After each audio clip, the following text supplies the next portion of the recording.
Bum, bum, bum, bum. To jest kolejny odcinek Kanga No Comments, a dzisiaj będziemy rozmawiać o tym, jak zarabia się wielkie pieniądze w krypto, przynajmniej w wartościach bezwzględnych. Czołem Kamil. Czołem Sławku. Kamil, czemu jesteś taki zniszczony? Mieliśmy wczoraj bardzo ciekawe spotkanie i potrwało do późna. No właśnie, tutaj trzeba być ostrożnym, jednak już nie te lata. Ale chciałem się zapytać, nie te lata. Pewnie wrócimy jeszcze do tego wątku. Chciałem się zapytać, czy ty planowałeś kiedyś, że będziesz miał swoje krypto Lambo? Miałem tyle ich w garażu już poustawianych, że nie wiedziałem, czy za mały garaż wymyśliłem sobie w głowie. No właśnie, i to było, rozumiem, no, tak jak powiedziałeś, garaż w głowie, ale no właśnie, to jest pytanie do Was, do Kamila, ja też później opowiem o swoich doświadczeniach. Czy zainwestowałeś kiedyś w projekt, który dawał Ci dużą szansę zwrotu? Mało tego, wartość tokenów naprawdę urosła do jakichś nie wiadomo jakich wartości i nagle okazało się, że nic z tego nie wyszło. A jak było w Twoim przypadku, Kamil? W moim przypadku to był mój początek z kryptowalutami. No, byłem totalnym zielonym gościem, który nie wiedział, co się dzieje. Znalazłem sobie taki token, który się nazywał GCR. GCR? Tak, GCR. Global Currency Reserve. I ogólnie spodobała mi się nazwa, bo już taka nazwa dawała, wiesz, poważną wizję tego wszystkiego. No i tam kupiłem tego tokena trochę na początku, bo wszedłem na ich Telegrama, zacząłem czytać o tym projekcie. No i ten projekt miał bardzo fajną wizję. To była taka sytuacja, że oni chcieli zrobić token oparty o złoto, który byłby odpowiednikiem jednej uncji złota. Jeden token, jedna uncja złota.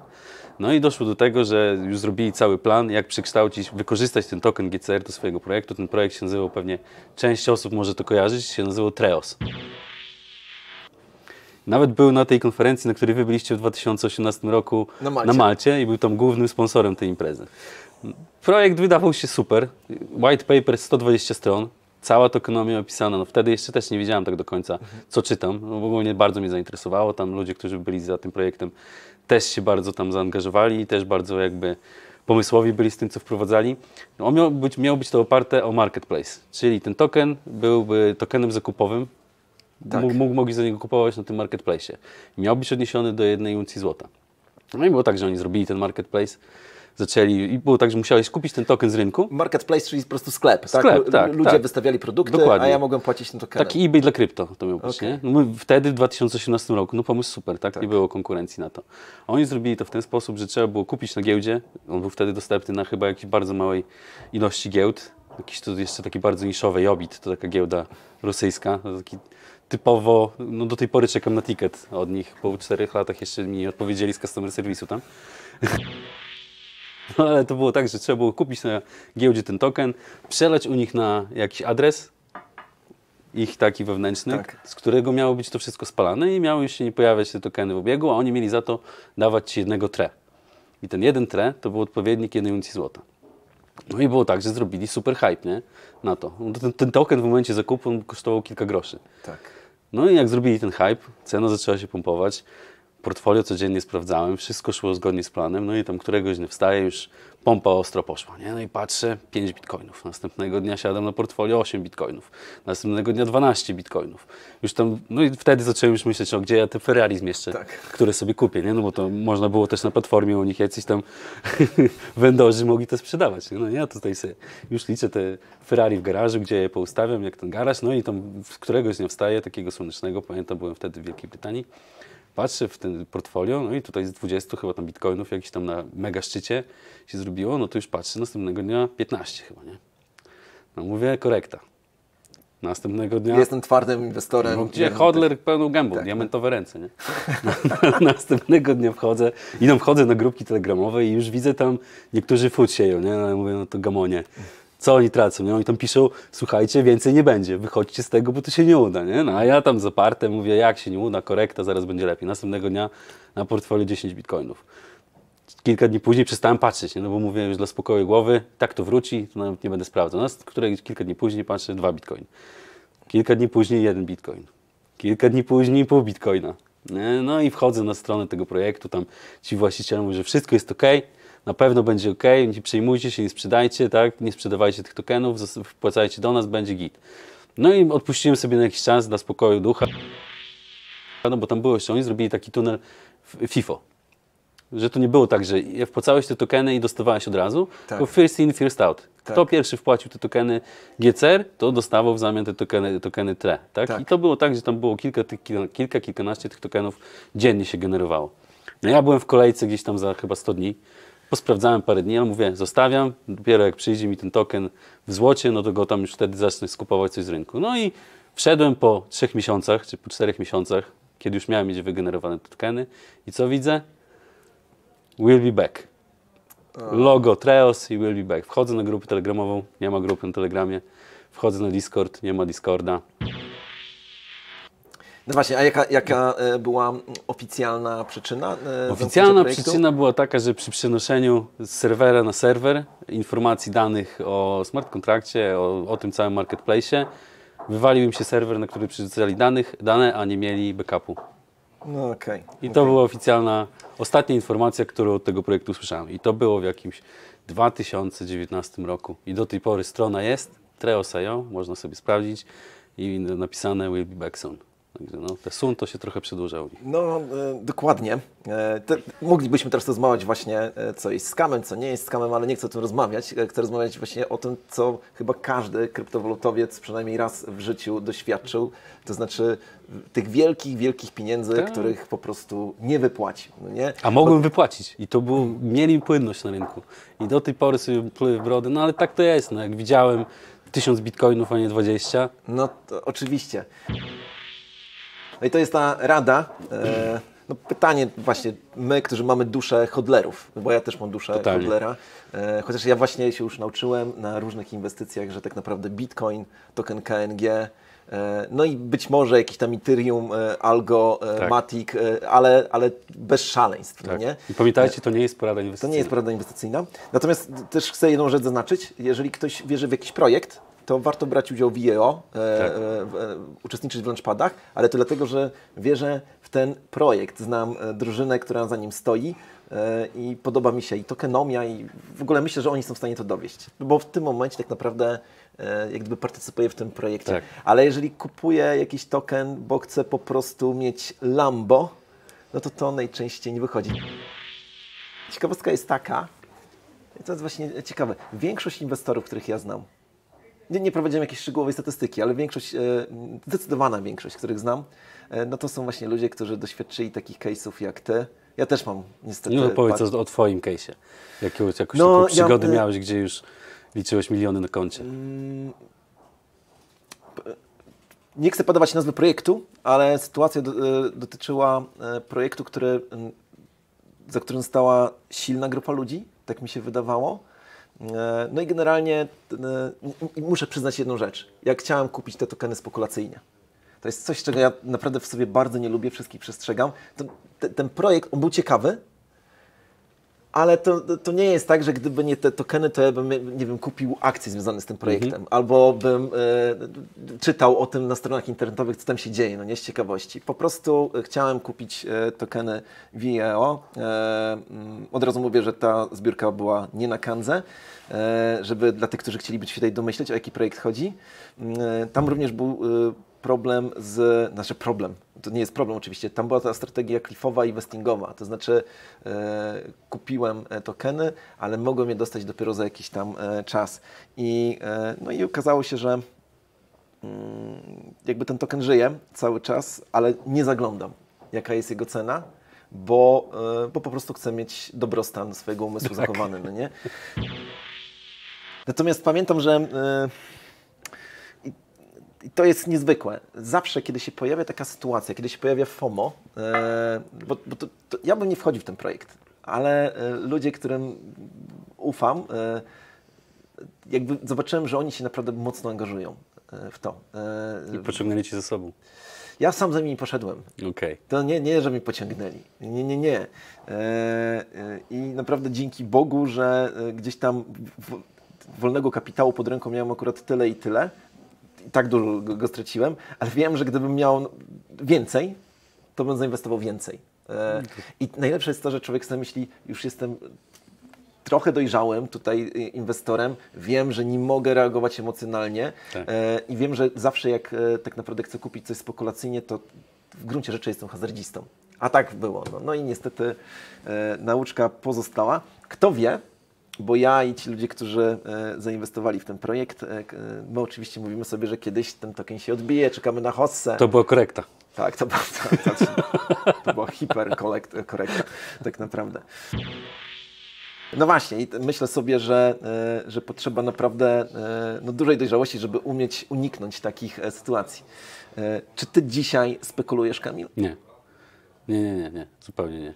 Już wiesz, jest tak na początku, ktoś zaczyna przygodę z tradingiem, no tak jak ja wszedłem w krypto pierwszy raz.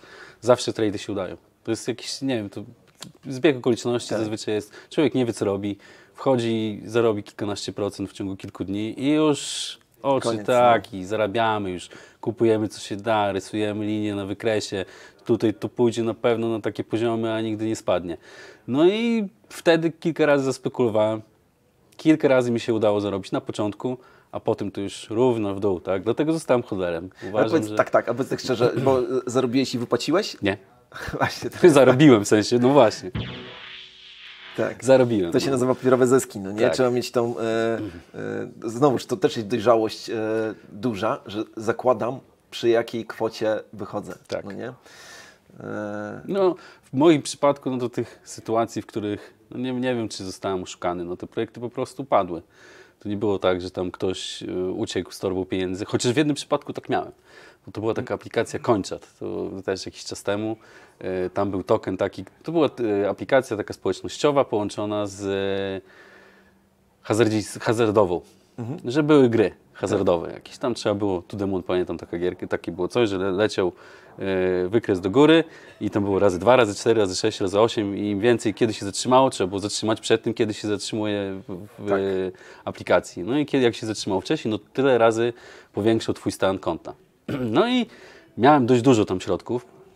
No, trzymałem to, już byłem jakimś tam większym hodlerem w gronie tych osób, które miały tę aplikację, bo tam był taki token podobny trochę do naszego tokena, że dzielił się zyskami z posiadaczami tego tokena. Że ci, którzy mieli ten token zestajkowany. Dla wszystkich urzędników my się nie dzielimy zyskami, tak? Jak chcecie nas wpisywać na listę ostrzeżeń do prokuratury i tak dalej, to pamiętajcie, my się zyskami nie dzielimy.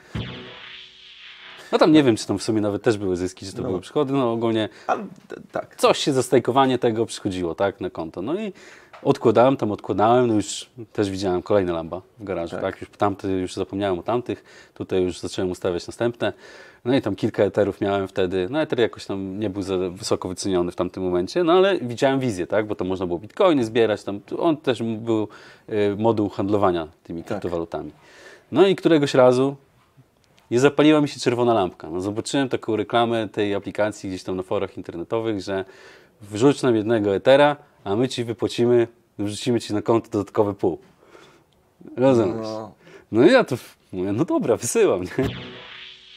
Wysłałem etera, pokazało się w saldzie konta. I to było takie karmienie świni, jak tu teraz się mówi, coś takiego, taki scam. Dostałem te pół etera.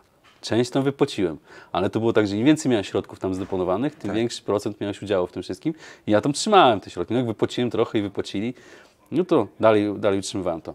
No i któregoś pięknego dnia wstaję sobie z rana, pierwszy rytuał taki codzienny, poranny, sprawdzasz portfolio i sprawdzasz, co się dzieje z twoją aplikacją, gdzie tam zarabiasz miliony.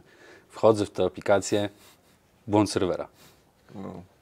Wchodzę na Telegram, zamknięta grupa na Telegramie. Nie ma gdzie napisać nawet, tak? Bo zacząłem dopiero później analizować adres tej firmy, czy gdziekolwiek, czy jakiś kontakt z nimi. Nie było nic.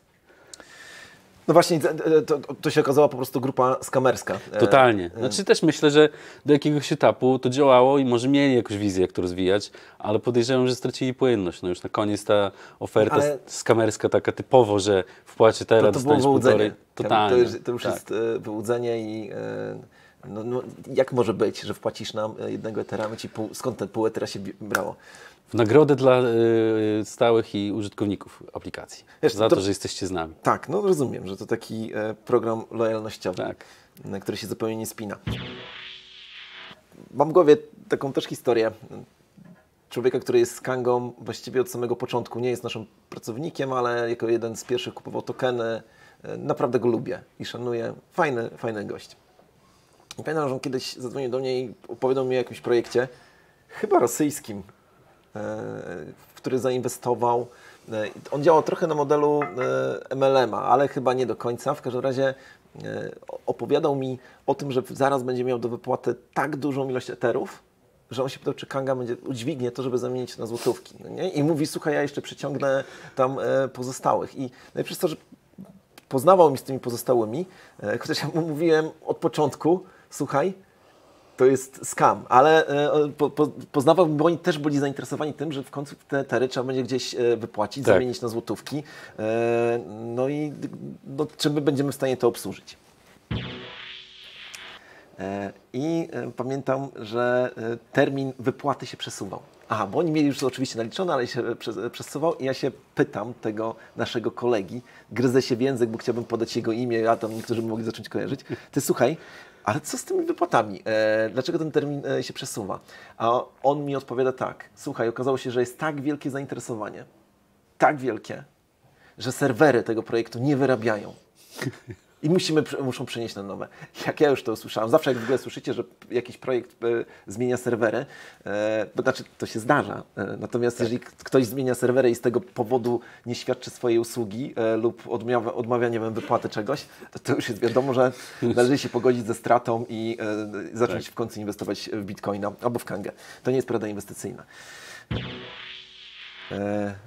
Jest jeszcze jedna rzecz, bo kiedy już się nauczysz tego, żeby nie inwestować na zasadzie spekulacji, czyli kupuję dzisiaj, a za 2 tygodnie albo za pół roku będę po prostu milionerem,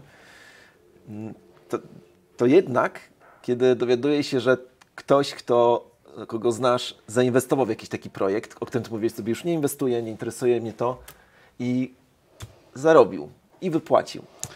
No właśnie. I to jest to poczucie po prostu...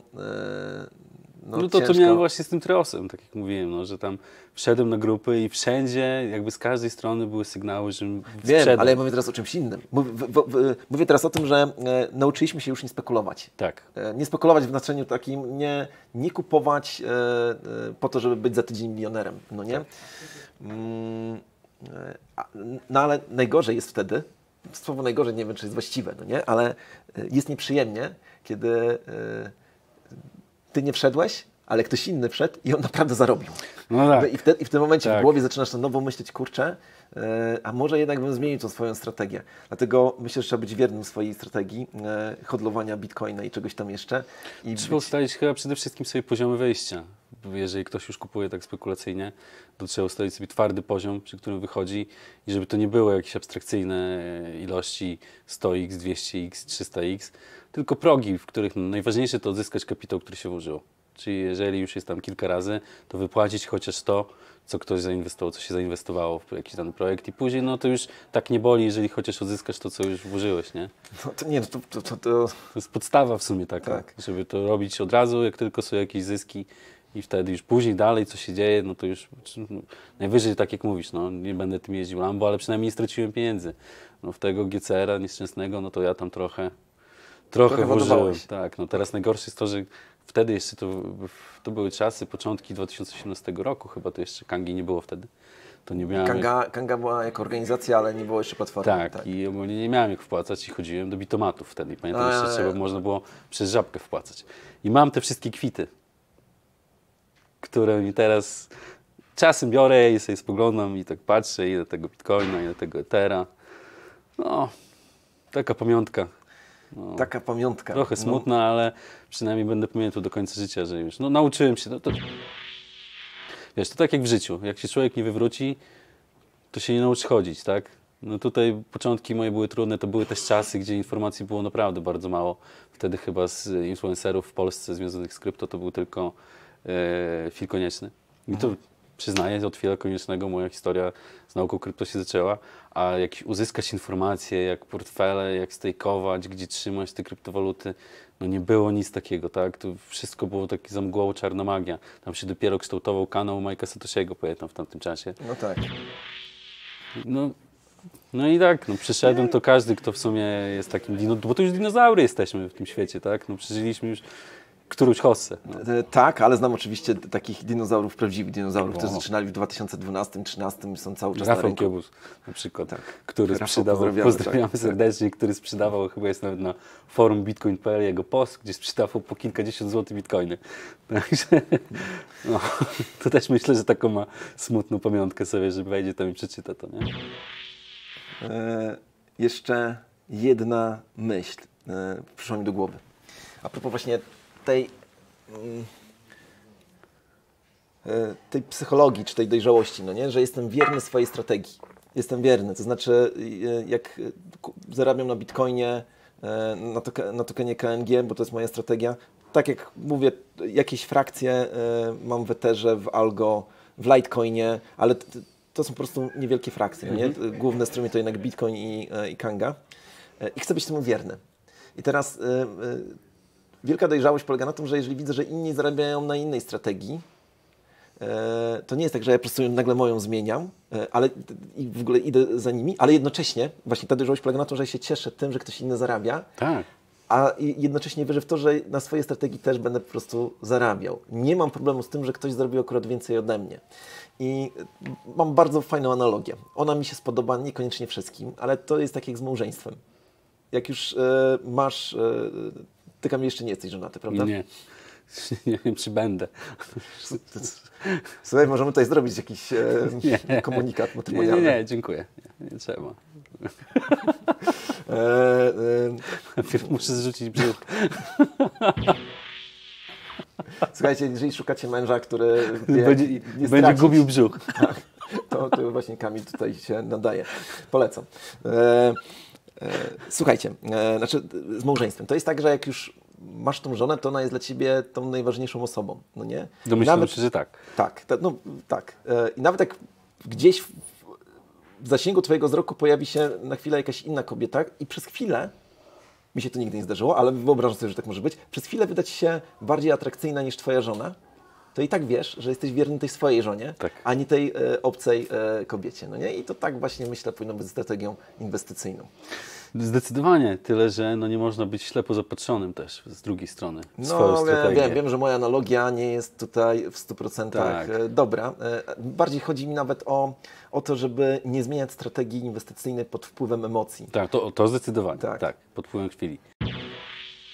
No bo właśnie, bo zmiana strategii oznacza, jeżeli decyduje się zmienić strategię, już samo słowo strategia oznacza, że to jest coś dłuższego. Tak. To znaczy, że jeżeli nie muszę zmieniać jej dzisiaj, bo jeżeli chcę ją zmienić i ona jest naprawdę dobrą strategią, to ona będzie działała i za miesiąc albo za 2. Więc mogę nawet sobie odczekać i patrzeć, jakby hipotetycznie ona działała, gdybym ją stosował.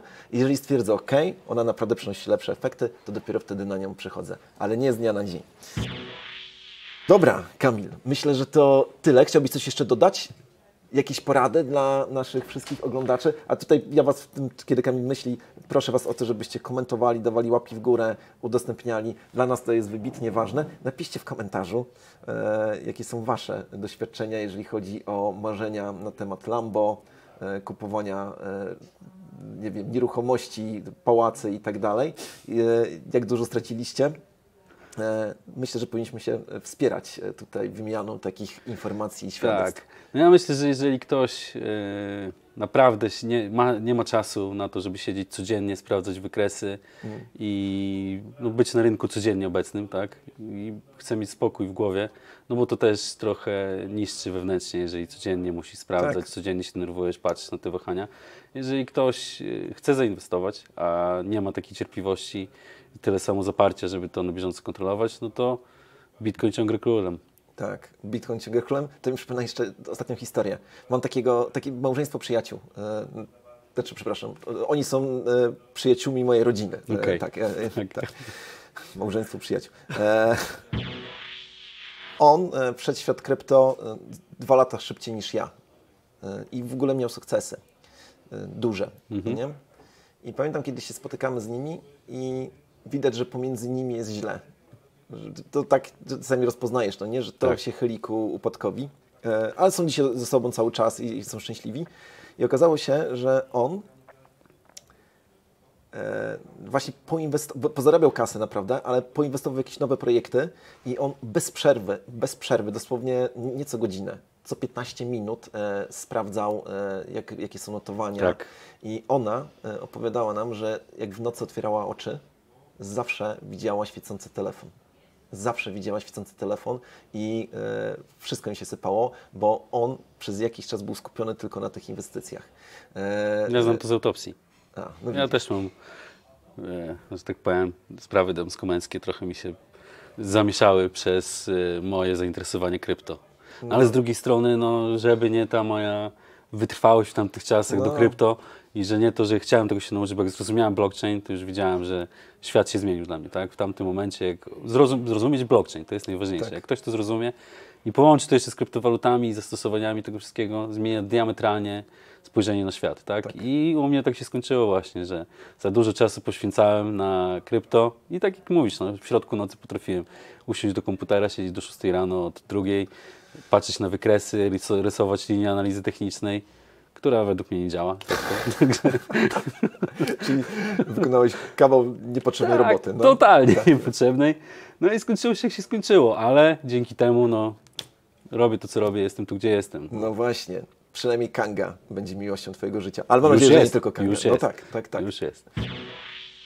Dzięki, Kamil. Dzięki, Wszystkiego dobrego Ci życzę i widzimy się gdzieś tam w kolejnym odcinku. Już od przyszłego tygodnia wraca Łukasz, także jak się za nim stęskniliście, to od wtorku na Kwadrancie z Kangą się widzimy. Wszystkiego dobrego, dzięki, hej. Wszystkiego dobrego, Sławek. Pamiętajcie, udanych inwestycji.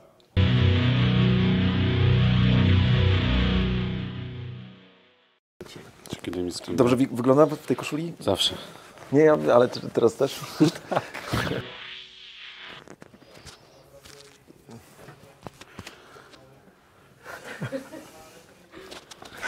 Mogę się wziąć z tego mikrofonu. Wejdź do sutków. Sławek. Suty, kurwa. Kurwa nie wiem. To wejdź do brody. Jest najgorsze, że już jest ślepny i stąd nie mogę złapać ostrości. Z takiej odległości.